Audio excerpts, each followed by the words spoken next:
adoramos, nós glorificamos o teu nome nessa noite.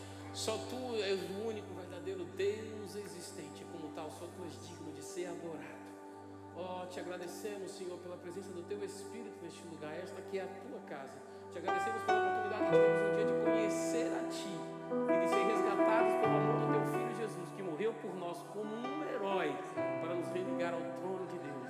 Oh, recebe o nosso muito obrigado, Paizinho, nessa noite, em nome de Jesus. Aleluia, aleluia. Se você trouxe a sua Bíblia nessa noite, eu vou pedir para que você pegue a sua Bíblia e abra no livro de Josué 17. Josué 17, a partir do versículo 13. Josué 17, 13, eu vou ler aqui na versão NVT. Se você está com sua Bíblia aí física, de papel, sua Bíblia no seu celular, no seu tablet, você pode acompanhar, se não vai estar aqui no telão. Josué 17, 13 em diante. E assim está escrito na palavra do Senhor: mais tarde, quando os israelitas se tornaram fortes o suficiente, submeteram os cananeus a trabalhos forçados, mas não os expulsaram completamente. Os descendentes de José foram a Josué e perguntaram: por que você nos deu apenas uma porção de terra como herança, uma vez que o Senhor nos tornou um povo tão numeroso?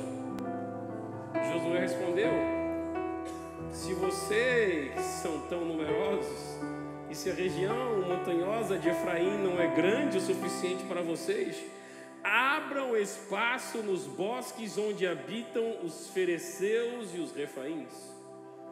Preste atenção nisso. Deus tinha dado uma promessa e tinha delimitado uma área. E aí chega dentro do povo de Deus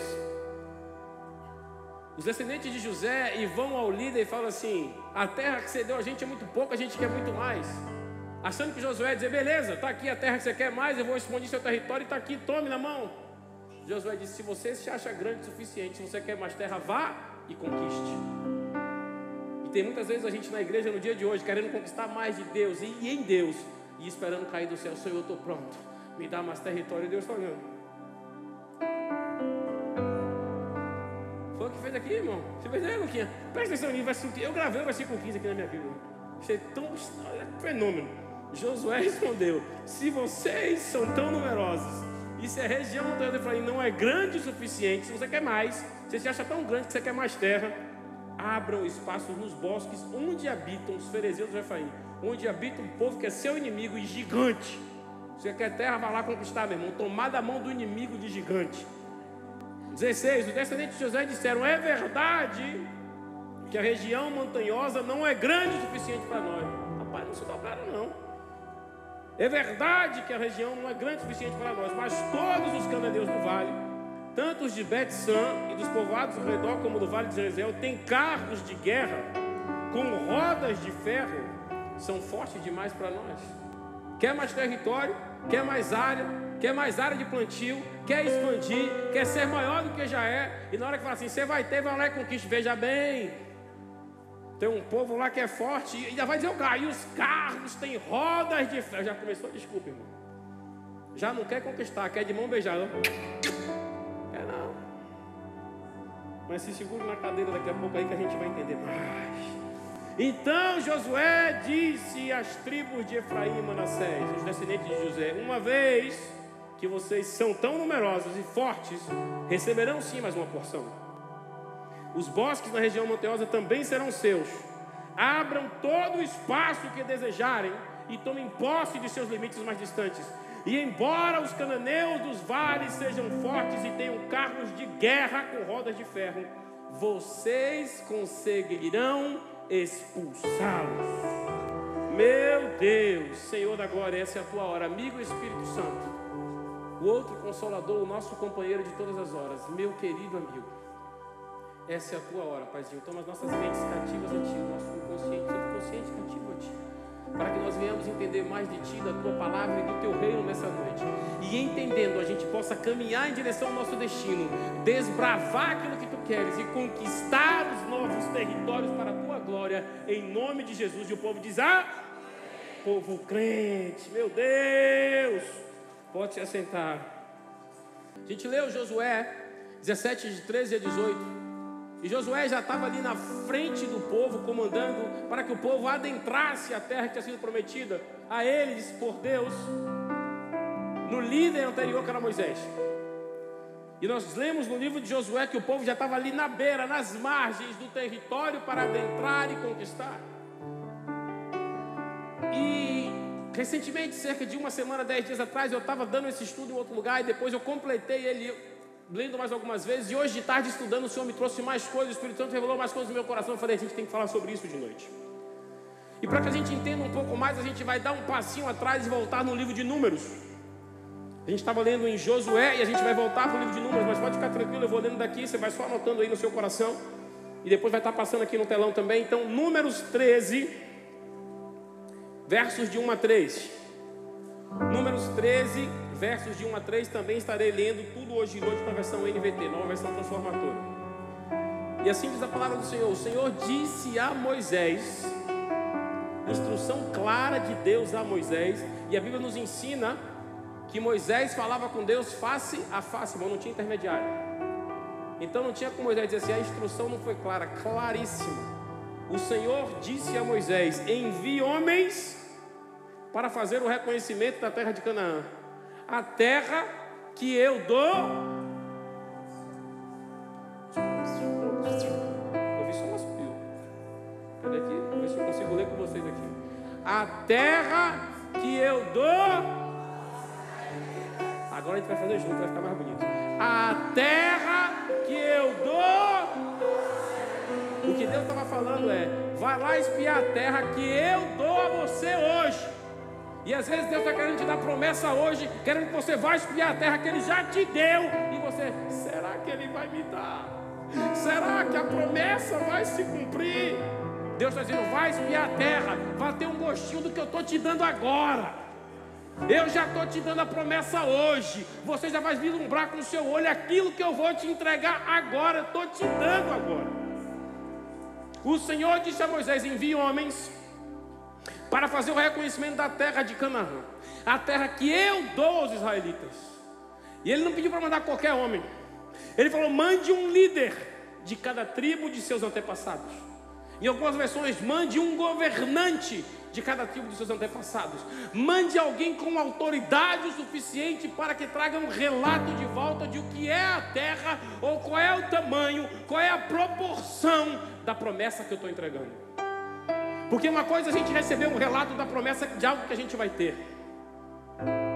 Uma coisa é Deus mostrar aqui o tamanho da promessa e Ele mandar alguém com autoridade para trazer um relato. Você olha bem, você não está entendendo. Ele disse que seria assim, que seria assim, que seria assim, mas é muito mais do que isso. E eu já te pergunto nessa noite, quantas promessas de Deus você tem sobre a sua vida? Quantas vezes um homem ou uma mulher de Deus chegou para você e falou, Deus vai fazer isso com você, Deus vai te entregar isso, Deus vai fazer isso através da sua vida. E você começou a dizer, meu Deus, será que é isso tudo? É muito mais do que você já conseguiu imaginar. Porque o tamanho da promessa que Deus traz para você não é do tamanho da expectativa que você gerou, mas é o tamanho da promessa do Deus que vai te entregar. Mande um líder de cada tribo de seus antepassados. Moisés fez conforme o Senhor ordenou. E a Bíblia segue, do acampamento no deserto de Parã, enviou 12 homens, todos eles chefes das tribos de Israel. Quando eu estava lendo hoje esse verso 3, o Espírito Santo falou algo no meu coração. Veja bem, do acampamento, volta essa parte aí, para a gente entender isso, ficar bem massificado na nossa cabecinha. Moisés fez conforme o Senhor ordenou, do acampamento no deserto. Repita comigo, do acampamento no deserto. Acampamento no deserto. Acampamento no deserto. Para gravar, acampamento. Quem aqui mora no acampamento? Quem mora definitivamente no acampamento? Alguém? Não, ninguém mora no acampamento. Ninguém mora no acampamento. Por quê? O acampamento é algo? É algo? É algo passageiro, algo transitório. Concorda? Agora onde o acampamento estava montado? Deus ordenou do acampamento nu, para que você entenda, se você está passando o deserto também é temporário, porque Deus não constrói estruturas passageiras em lugares definitivos. O povo estava lá no deserto, mas no deserto eles acampavam, no deserto eles não moravam. Então o deserto pode estar longo, pode estar doendo, mas é passageiro. Do acampamento Deus enviou. O acampamento ainda pode ser ou estar no deserto, mas se está no acampamento é porque ainda não é o definitivo, não é a morada, não é a morada permanente. Veja os detalhes de Deus. No deserto o povo buscava, no deserto o povo adorava, no deserto o povo sacrificava. E onde é que o povo se encontrava para fazer isso? No tabernáculo, não é isso? E o tabernáculo era o quê? Uma tenda. Mas quando a cidade foi construída, Deus falou: agora faz um templo para mim. Porque até a estrutura de louvar, de adorar e de sacrificar a Deus era temporária, porque Deus sabia que o deserto era lugar de passagem, não era lugar de morada. Então já comece a entender. Se a dificuldade está aí, meu irmão, você está em tenda. Se a dificuldade está aí, você está passando pelo deserto, mas você vai chegar ao lugar de morada permanente. Meu Deus, Senhor, eu glorifico sozinho, porque eu entendi isso essa noite. Olha aí, meu Deus. Aleluia. No verso 20, a gente leu 13 de 1 a 3. A gente já vai agora, capítulo 13, já vai pular para o verso 20. E aí já Moisés querendo saber como é que seria ali o relatório, sabe? Ele estava ali, ele sabia que ele não ia entrar naquele lugar, mas ele precisava entender o que estava ali. Então ele mandou pessoas especializadas, ele mandou pessoas que entendiam, ele mandou governadores, príncipes, para que trouxessem o relatório da melhor forma, mais preciso. E no verso 20, Números 13 e 20. Para não ficar rouco. O solo é fértil ou pobre? A região tem muitas árvores. Façam todo o possível para trazer as amostras das colheitas que encontrarem. Quando eu vi esse façam todo o possível, eu tive a curiosidade de pesquisar. E geralmente isso é quando o Espírito Santo de Deus me incomoda. Quando eu tenho uma palavra e falou: meu filho, essa palavra aí você tem que buscar mais. Eu falei: Senhor, vai buscar mais do possível. Porque você estava indo, pessoal, ali a trazer um relatório, ele pediu para que trouxessem frutos. Faça o possível para trazer fruto. Se a pessoa estava indo para espiar a terra, ela já estava fazendo o possível para trazer algo. Aí eu fui olhar no original o que estava escrito lá, Davi. E diz assim: quando ele fala faça todo o possível significa e tenha uma linda coragem. Ou seja corajoso para trazer alguns dos frutos que essa terra já produz. Meu irmão, você não está entendendo não? Se a terra Deus estava dando a eles, tinha gente naquela terra, e se ele mandou espia para que trouxessem frutos que a terra já estava produzindo, se alguma terra produz algo é porque alguém já... E quem plantou se não foram eles? Porque a Bíblia nos ensina que Deus tira do ímpio para dar ao justo. Então até a terra que Deus já te entregou, por mais que você não tenha entrado nela ainda, quando você entrar já terá fruto para você. Meu Deus! Agora, entenda, quando ele fala faça todo o possível, tenha coragem. Porque às vezes o povo chega e acha que a promessa é grande demais para ele e começa a se abater com o espírito de frouxidão.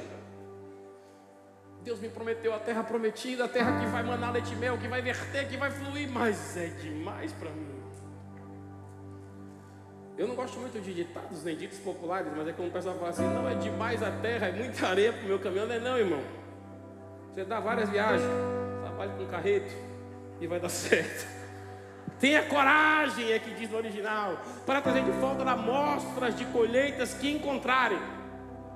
Amostra das colheitas que encontrarem. Ou seja, não só vai ter o fruto, mas quando os espias foram, já ia estar separado de alguma forma, colhido, para que eles trouxessem o resultado daquilo que Deus estava entregando. Quando você começa a entender que as promessas de Deus, Ele já nos dá de uma forma que alguém já trabalhou, gerações anteriores já trabalharam para produzir a realidade do seu sonho hoje. É assim que Deus faz. E traga de volta as amostras das colheitas que encontrarem. E a Bíblia diz: e era a época da colheita das primeiras uvas maduras. precisa ter muita coragem e muito ânimo para se arrancar e trazer frutos de uma terra que você está indo espiar. Aqueles a quem a missão foi confiada, eles entenderam e trouxeram porque eles tinham convicção da propriedade daquela terra. E Deus tinha entregado algo à igreja, algo aos filhos dele. Muitas vezes a gente não traz de volta porque ainda não tem convicção. Será, Deus, que é para mim? É para você, meu irmão, é para você, minha irmã. Tenha certeza. Tenha certeza disso. E a Bíblia fala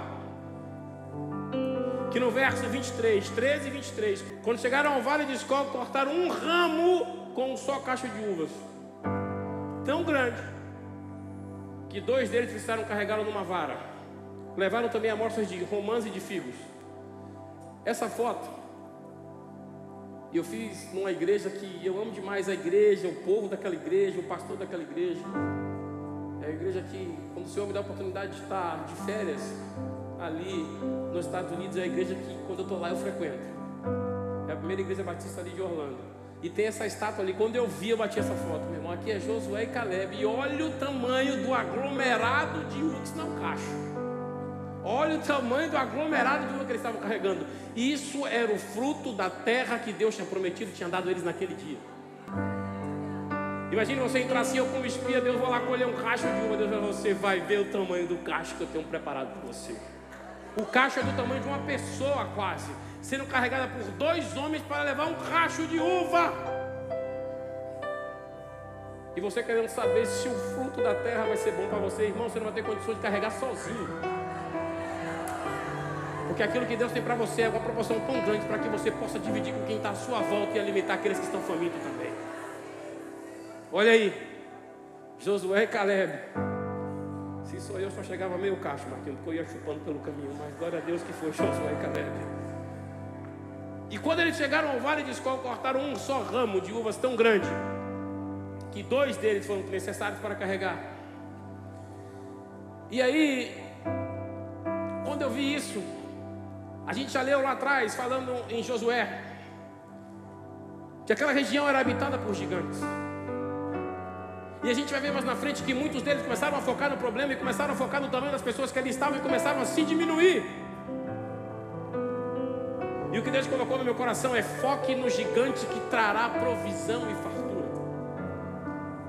Foque no alimento que é produzido naquela terra que é abundante e gigante, fora do normal.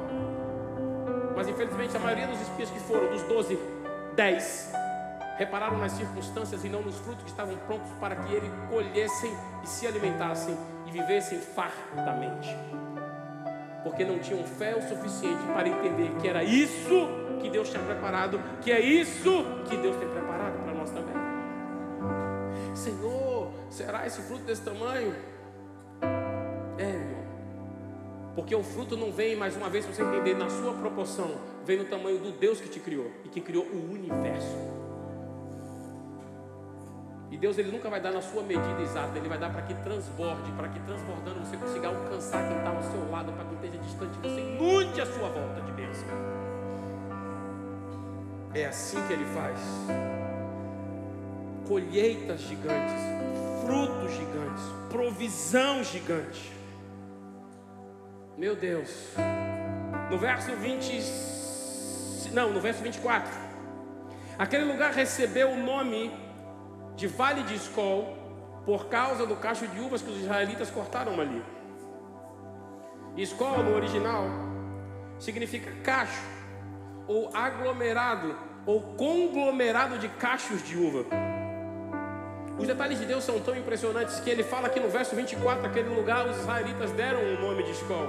Mas quando a gente olha no verso 23, a Bíblia fala: e eles chegaram no vale de... que Deus já tinha dado o nome àquele lugar, meu irmão. Eles só foram entender depois e querer nomear o que Deus já tinha nomeado. Uma vez eu falei aqui na igreja, quando Davi desceu para lutar contra o gigante, ele catou 5 pedrinhas, e a pedra daquele lugar, do vale de Elá, é uma pedra que o composto químico dela é de sulfato de bário, é a pedra mais densa do planeta Terra. E quando ele arremessou aquela pedra na testa do gigante, o gigante desabou. Por quê? Porque Deus fez aquele vale há milhares e milhões de anos atrás, para que quando Davi chegasse ali, ele tivesse a pedra necessária para derrubar o gigante. Quando Deus nomeou aquele vale e plantou vinhas e vinhedos daquele tamanho, era para quando o povo chegasse nos coles e se espantasse, porque ali tinha um conglomerado de uvas, de frutos e de fonte de vida para eles. E o lindo é que a Bíblia ensina que a videira, que a uva, ela produz o vinho, que o vinho é o símbolo da alegria, que Deus estava dizendo: vocês passaram esses anos todos no deserto sofrendo e chorando, tempos amargos, e olha o tamanho da alegria que eu tenho preparado para vocês. E ainda teve uns caras que não entenderam, meu. Será que é para mim, Deus? Ainda bem que tinha dois que disseram: eu quero. E é assim até hoje. Irmão, comece a se apropriar, comece a tomar posse das promessas de Deus para a sua vida. Entenda que não é na proporção daquilo que você consegue enxergar, mas na proporção daquilo que tudo criou. Então, no original hebraico é um conglomerado de uvas. Impressionante. Antes deles nomearem aquele lugar, Deus já tinha nomeado. E em português, Escol, que foi nesse estudo que a gente deu 10 dias atrás, Paulo estava comigo, ele teve a curiosidade de olhar no Google, e aí hoje foi que eu anotei isso. No português, Escol é considerado melhor, de maior qualidade. E é isso que Deus tem preparado para mim e para você, algo melhor e de maior qualidade. Mas a gente tem que entender e se apropriar disso. E aí no verso 27, este foi o relatório que deram a Moisés. Verso 27: entramos na terra a qual você nos enviou, e de fato é uma terra que produz leite e mel com fartura.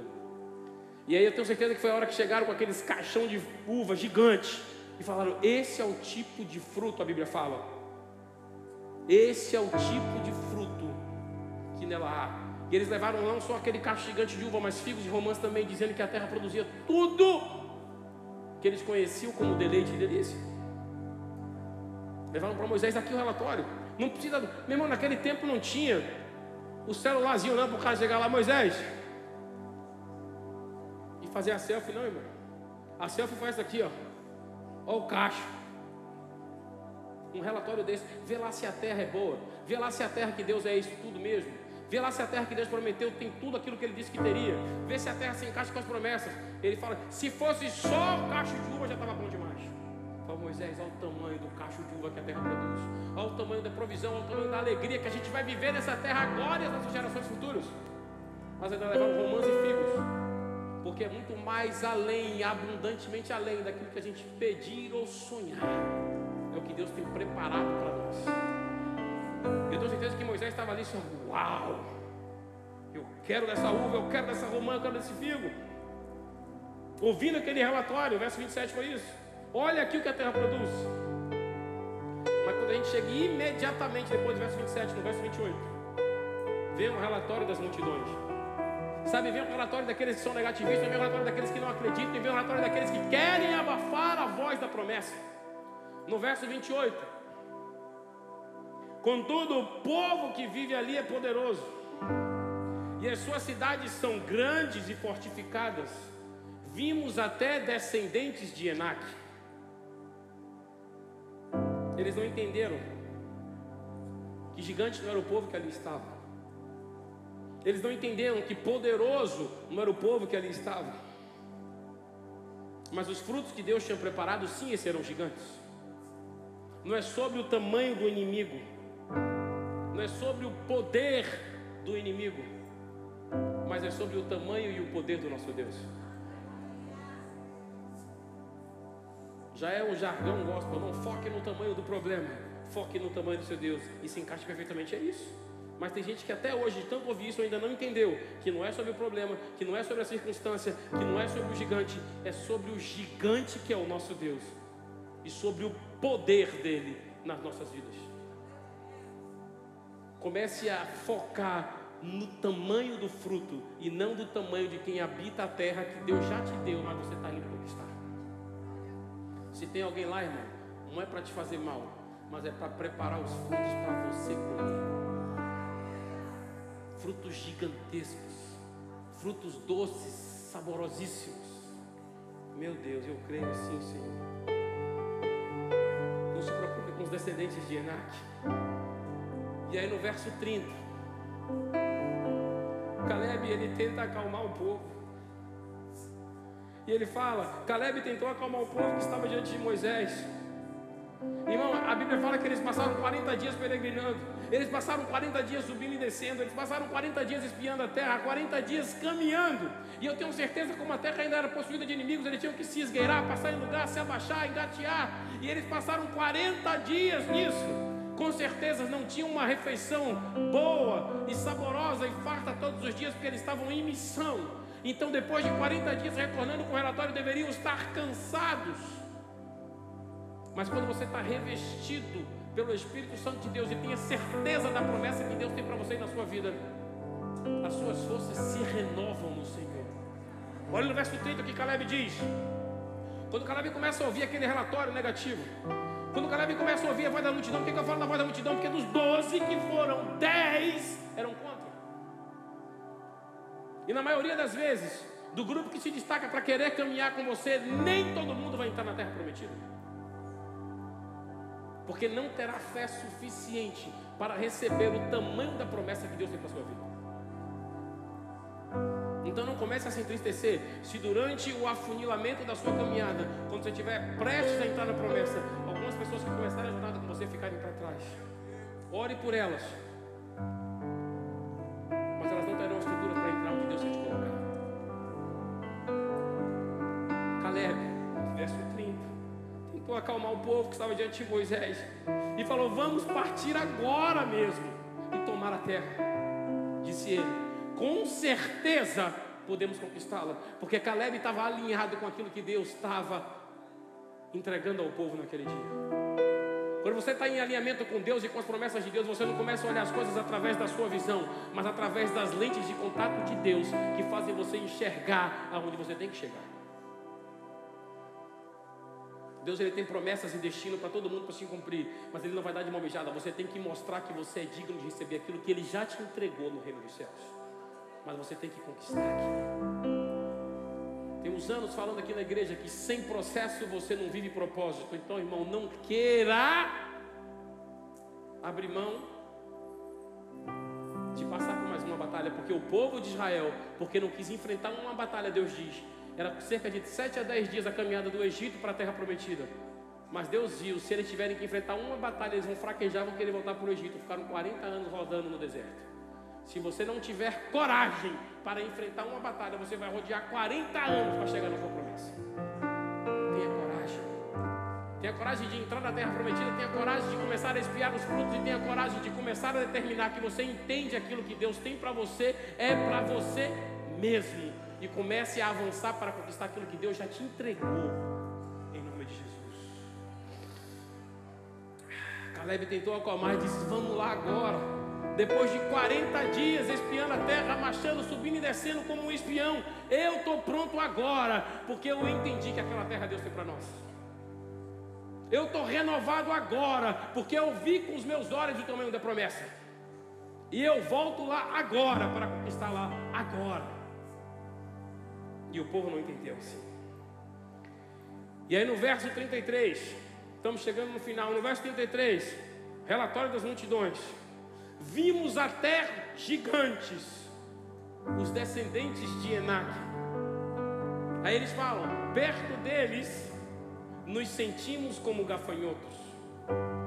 Quando eu estava lendo esse texto hoje, de tarde, esse versículo especificamente, perto deles nos sentimos como gafanhotos. Meu irmão, quando você fica próximo à pessoa que quer tragar a sua vida, quando você se aproxima do seu inimigo, você começa a se olhar como o seu inimigo te vê, como um derrotado querendo abater você. Não se aproxime do seu inimigo, para que você não se olhe como ele te olha, como um pequeno gafanhoto. Se aproxime de Deus, para que você se sinta o gigante que Deus é e te levantou você para ser. Já falei hoje aqui 2 ou 3 vezes que eu não gosto muito de ditados populares, nada disso, não gosto. Mas às vezes eles se encaixam. Eu vi recentemente alguém me dizendo assim, que o ser humano, ele é a média das 6 pessoas com as quais ele mais convive. Conviva mais e mais com Deus, com o Espírito Santo de Deus, com Jesus, para que a sua média seja a média dos céus. Aleluia, glória a Deus.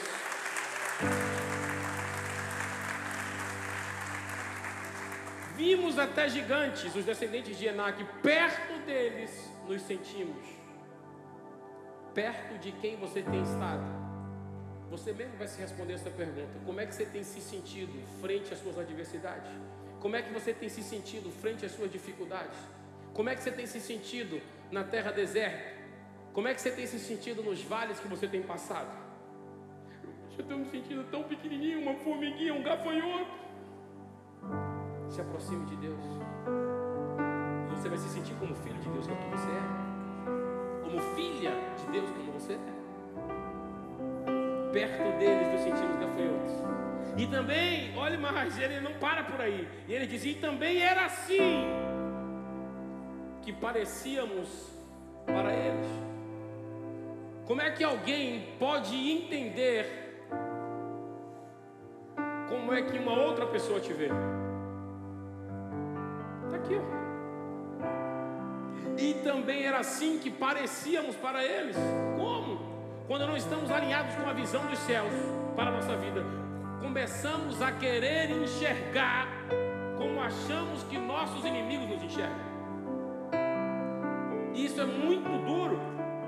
Quando você não tem sua visão alinhada, clara de quem você é, de quem Deus criou você para ser, você começa a se olhar com o olhar que seu inimigo tem de você. Comece a ter uma visão celestial da sua vida, para que você entenda quem você é em Deus e qual é o propósito seu aqui. Para que você não venha abater seu coração achando que você é algo que você não é, porque o que você é rei e sacerdote, porque a palavra de Deus nos ensina. Ah, não, nós parecíamos gafanhoto para ele. Meu irmão, o povo já estava achando que é que o outro achava que ele era. Dentro da terra que Deus disse, eu estou te dando agora, essa terra é sua hoje. A gente leu lá no começo, a terra eu te dou agora. E ele vai dentro da terra, não, eu sou um gafanhoto. Você é um gigante no Senhor. Um gigante no Senhor, para a glória de Deus Pai. Mas quando não estamos alinhados com a visão do céu, quando não estamos alinhados com o som do céu, começamos a querer enxergar como achamos que os nossos inimigos nos enxergam. Que a gente deixe isso hoje. Falei que a gente está chegando no final. Deuteronômio 7, de 1 a 3. Para que a gente vá fechando. Deuteronômio 7, de 1 a 3. Quando o Senhor, seu Deus, os fizer entrar na terra que vocês em breve possuirão, Ele removerá de diante de vocês muitas nações. Isso é Deus falando com eles. E removerá os hititas, os girgazeus, os amorreus, os cananeus, os ferezeus, os zeveus e os jebuseus. Essas 7 nações são mais numerosas e mais poderosas do que você. Quando o Senhor, seu Deus, entregá-las em suas mãos e vocês a conquistarem, destruam-na completamente. Deus está dizendo, tem 7 nações em cima da terra que eu estou dando a vocês hoje. E elas são mais poderosas e mais fortes que vocês, mas eu vou entregar ela na sua mão e vou limpar a terra para que você possua hoje que eu estou te entregando. Então não se preocupe, eles são mais numerosos, mas são mais poderosos, mas eu vou entregá-los na sua mão. E aí vem o comando do Senhor claro. Quando eu entregá-los na sua mão e vocês a conquistarem, destruam-nas completamente. Não façam tratados, nem tenham pena delas. Não se unam a elas por meio de casamento. Não deem suas filhas em casamento aos filhos dela. Não se tome as filhas dela como esposa dos seus filhos. Deus está dando claro, eu vou fazer isso. Eu vou limpar a terra, mas não tem acordo com eles. Essa terra é para vocês viverem, desfrutarem e serem felizes para todos sempre, sem problemas. Claro o comando. E quando a gente vai lá de novo, quando a gente começou a pregação hoje, Josué 17:13, qual é o comando de Deus? Vá à terra agora, conquiste a terra agora, limpe a terra agora, tire os inimigos agora que eu entrego na sua mão e não faça acordo, acaba com todo mundo. Comando claro de Deus. Josué 17:13, quando eles passam a possuir a terra. Mais tarde, quando os israelitas se tornaram fortes o suficiente. Quando a Bíblia fala que os israelitas se tornaram fortes o suficiente, aí está dizendo assim, eles entenderam que pela força deles eles conquistaram a terra. Eles não estão botando nem Deus na equação mais. Nós somos fortes o suficiente agora, nós somos um povo grande. Nós somos um povo forte. Quando os israelitas se tornaram fortes o suficiente, submeteram os cananeus a trabalhos forçados. Não, nós somos grandes agora, nós somos poderosos. Esse povo que está aqui, Deus quer para matar, não vamos matar não. Ele vai ser a força de trabalho para a gente. Deus foi para expulsa o povo, acaba com tudo, aniquila. Não, agora eu sou forte, eu vou subjugar o povo. Vai ser meu escravo. Submeteram os cananeus a trabalhos forçados, mas não os expulsaram completamente da terra. E porque eles não expulsaram o povo completamente da terra, problemas foram gerados dentro daquela geração. Começou a se corromper, começou a se adorar outros deuses, outros ídolos, e ficou esse desmando que até hoje a humanidade vive. O que é que eu quero que você entenda? Quando a promessa de Deus chega para a sua vida, ela chega clara, e ela chega recheada de bênçãos, as promessas. Mas se você não cumprir a direção clara que Deus te dá através do Espírito Santo, não só você vai pagar o preço, como as gerações futuras também. Então, irmão, comece a entender a voz de Deus a partir de hoje. Comece a entender a voz de Deus a partir de hoje. Se é mais fácil para você anotar as coisas, anote também. Mas comece a cumprir tudo o que Ele lhe disser, da forma que Ele te falar, para que você passe a possuir a terra, já com as sementes que foram plantadas, para que você possa colher os frutos e já também saborear das colheitas que já foram feitas lá para você. Mas honre ao Senhor cumprindo aquilo que Ele determinou. Não cumpra pela metade aquilo que Ele determinou. Porque se você quer viver a plenitude da promessa, faça 100% daquilo que Ele ordenou. E eu tenho certeza que Deus fará, como a palavra dele nos garante, muito mais abundantemente além daquilo que a gente já pediu, daquilo que a gente já pensou. O Espírito dele que opera em nós. Mas não é. Se Ele te deu a terra para você conquistar e possuir, limpar, limpe, para que você depois não seja esse povo que fala: eu sou forte o suficiente, eu vou fazer agora do meu jeito, vou possuir da minha forma. Porque as gerações futuras podem tropeçar por falta de um cumprimento, de uma determinação que Deus nos deu hoje. Quem entendeu?